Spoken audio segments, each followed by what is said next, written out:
Raise your hand if you consider yourself to be a global citizen. And this might mean that when you're voting, you consider candidates' foreign policy plans, or there's some global scope in the work that you do. So keep your hands raised if you think you're a global citizen. Now keep your hands up if you had some kind of experience, first-hand experience in the developing world at a formative time during your life. Keep your hands raised still if you think that without that experience, you would still have the same deep, visceral sense of global interdependence. How true it is that a mind stretched by global experience never returns to its original dimensions. For me, it began when I was 16 and I had the opportunity to live with a family in a rural village in Nicaragua. I spent the summer working in the fields, teaching in the school, and I had my sense of myself in the world radically transformed. The experience was so profound that I've ever since been committed to answering the question of how we can ensure that many more and more diverse young Americans have similarly transformative experiences of poverty and development at a younger age. So we all know that US schools are notoriously bad in preparing our young people for global leadership, but the statistics are stunning.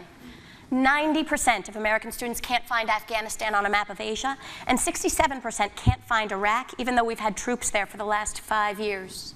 74% believe that English is the most commonly spoken language in the world, when in reality, there are twice as many native speakers of Mandarin as there are of English.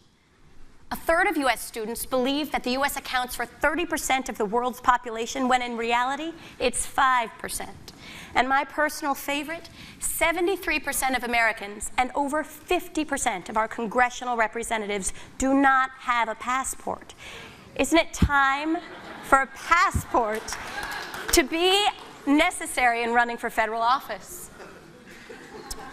Today, despite the importance of personal experience with poverty and development, less than 1% of Americans will ever meet any of the 3 billion people around the world who still struggle to survive on less than $2 a day. This fact has a profound impact on how Americans view and interact in the world. Programs like the Peace Corps require that students have a college degree, but for students at the critical juncture between high school and college, the only opportunities for international travel or global service outside the military are small and super expensive. Global Citizen Year will change this. How are we going to do it? First, we're going to engage colleges and universities across the country. Imagine thousands of high school seniors receiving acceptance letters that say, "Congrats, we'll see you in a year, take a Global Citizen Year." Next, we'll partner with NGOs around the world to create a vast network of placement sites for our young people.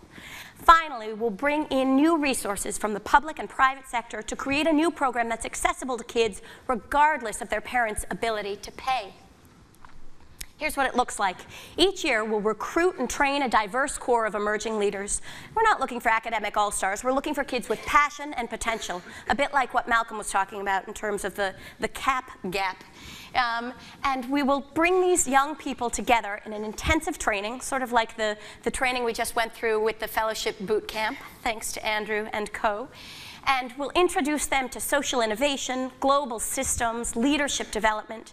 The students then travel in teams to country posts in Asia, Africa, and Latin America, where they're introduced to local language and culture, and they spend the next 6 months working as apprentices with on-the-ground organizations, efforts in education, appropriate technology, public health, environmental conservation.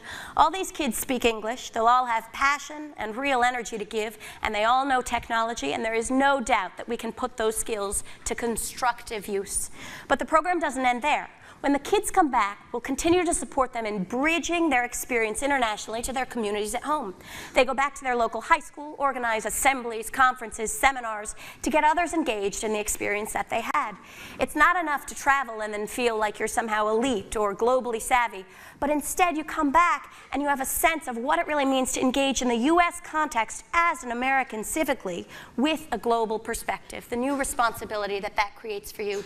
And over time, we'll continue to support our alums as they move through college and figure out what to do with the rest of their lives. Our vision is of building a pipeline of social innovators who bring personal insight and real conviction to the fight against global poverty into positions of influence across all sectors. We're dreaming big. Imagine if every 18-year-old in this country spent a year working and living in the developing world before they began college. It's hard to imagine that the world would not begin to change.